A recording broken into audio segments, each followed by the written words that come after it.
Halo anak-anak, apa kabar? Tentunya pasti masih semangat ya. Nah, sekarang kita masuk di pembelajaran masih di tema 6, menuju masyarakat sejahtera, namun kita masuk di subtema yang kedua, membangun masyarakat sejahtera. Sudah siap? Kita mulai ya. Oke, ini adalah kompetensi dasarnya. Silakan dicermati dengan baik. Kemudian, ini indikatornya. Nah, oke kita mulai ya. Nah, kegiatan hari ini kita mulai dengan membaca. Silakan dibuka buku siswanya halaman 46. Di situ ada sebuah teks, judulnya Hak Sebagai Warga Negara Indonesia. Nah, di sana banyak sekali informasi penting. Silakan kalian siapkan catatannya sambil dicatat informasi penting apa saja yang ada di teks itu. Karena itu nanti akan keluar biasanya nanti kalau di penilaian harian atau ketika ujian nanti. Oke, silakan di-pause dulu videonya, lalu dibaca dulu teksnya. Oke? Nah, sudah dibaca teksnya? Apakah dapat informasi yang banyak? Atau sudah mencatat dengan baik? Pasti anak-anak sudah mencatat informasi pentingnya dengan baik di buku catatannya. Pasti tulisannya juga rapi kan?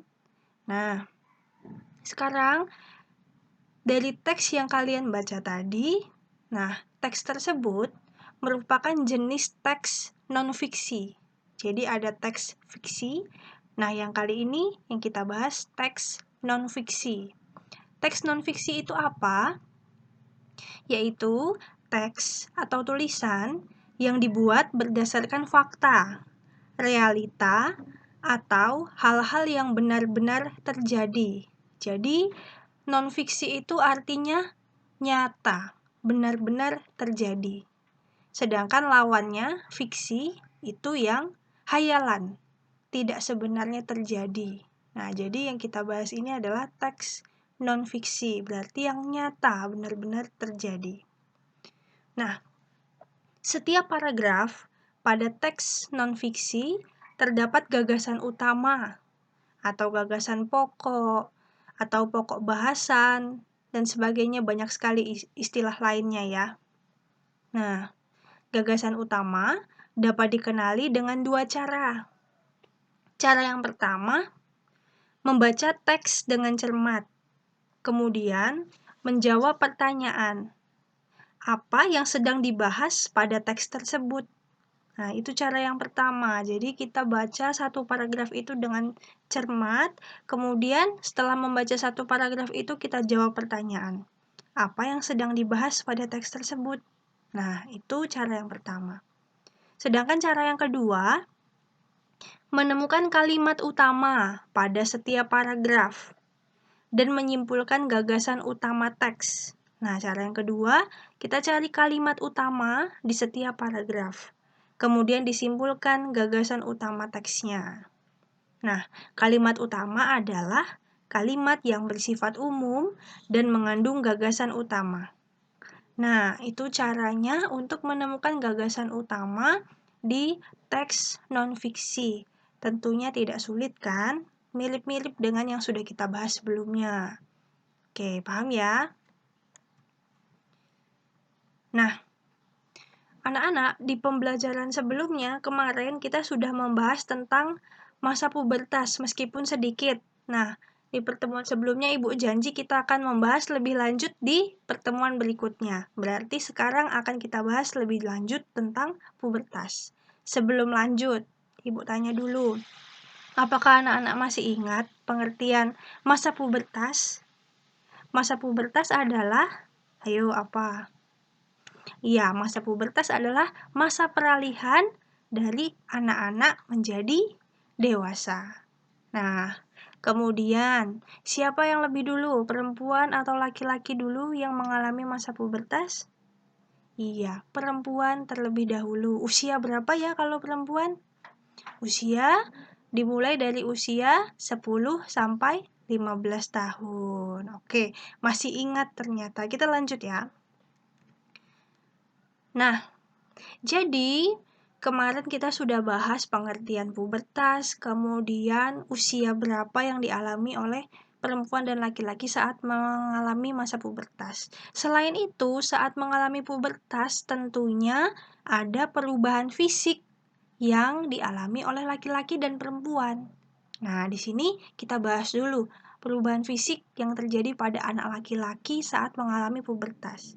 Bu, kok cuma 2 contohnya perubahan fisiknya? Sengaja, karena nanti di akhir ada tugasnya. Nah, jadi untuk anak laki-laki yang pertama, perubahan fisiknya bahu menjadi lebih bidang. Maksudnya seperti apa? Kita lihat gambar di sini.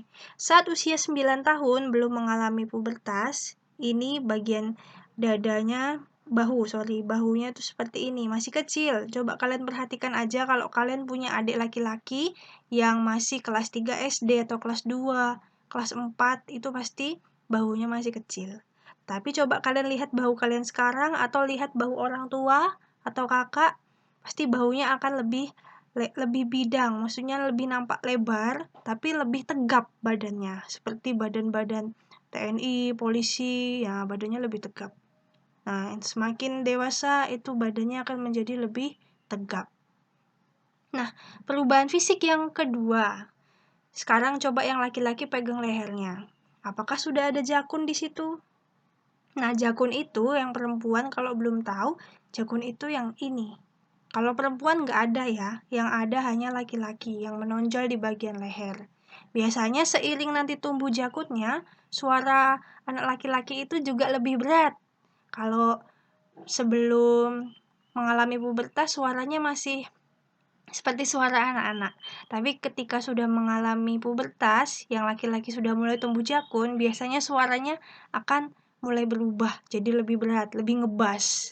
Seperti laki-laki dewasa itu. Tapi ya belum seperti suara penyanyi-penyanyi yang hebat-hebat, belum. Tapi maksudnya suaranya pasti akan mengalami perubahan.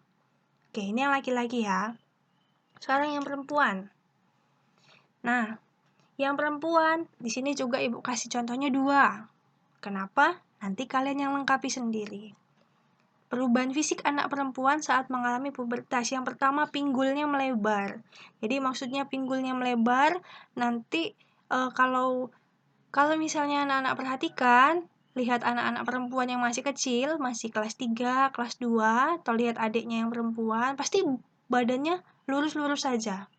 Maksudnya ukuran dari bahu itu lurus sampai ke bawah. Nah, saat mengalami pubertas, pinggulnya melebar. Akibatnya, tampilan badannya itu nampak bagian pinggangnya, lalu mulai ada lekuk badannya, lekuk tubuhnya mulai kelihatan. Yang kedua, payudaranya membesar sekarang. Gitu. Oke. Sudah jelas ya sampai sini ya? Nah, tadi Ibu cuma kasih contoh masing-masing 2. Sekarang tugasnya adalah coba anak-anak cari di buku ada, boleh cari informasi dimanapun, sebutkan masing-masing 2. Jadi perubahan fisik yang dialami anak laki-laki itu 2, kemudian yang perempuan juga 2, tetapi selain yang sudah disebutkan di contoh tadi. Oke, jadi totalnya jawabannya nanti ada berapa? Ada 4. Nah, jawabannya ditulis di buku tugas, kemudian difoto, dan dikirim ke wali kelas paling lambat malam ini pukul 22. Jelas ya tugasnya? Oke, bagaimana pembelajaran hari ini? Mudah-mudahan anak-anak tidak bosan dengan pembelajaran hari ini. Nah, tadi ada tugas. Nah, harapan Ibu sambil mengerjakan tugas hari ini, silakan anak-anak sambil mengamati apakah perubahan fisik yang anak-anak temukan untuk jawaban tugasnya itu dicocokkan dengan dirinya masing-masing. Adakah ciri-ciri yang sudah ada? Apakah ada perubahan dalam tubuhku? Nah, tidak perlu ditulis, tidak perlu dijawab, cukup anak-anak refleksikan, cocokkan. Ada nggak ya yang udah berubah sambil dilihat? Nah, silakan nanti kalian ceritakan. Misalnya yang laki-laki ceritakan sama papanya. Kalau mau cerita sama mama juga boleh. Misalnya, "Pa, ternyata aku sudah tumbuh jakun. Ternyata ini bahuku sudah mulai lebih bidang." Nah, cerita, itu tandanya begini. Nah, terus yang perempuan juga boleh. Ada perubahan-perubahan apa yang kalian temukan? Cocokkan dengan diri kalian masing-masing. Kalau ada yang sudah dialami, ceritakan ke mama kalian ya. Oke ya? Oke, pasti bisa. Nah, anak-anak semangat belajar. Semuanya pasti anak-anak hebat, jadi harus tetap semangat. Jangan lupa tugasnya dikerjakan. Jaga kesehatan ya. Tuhan memberkati.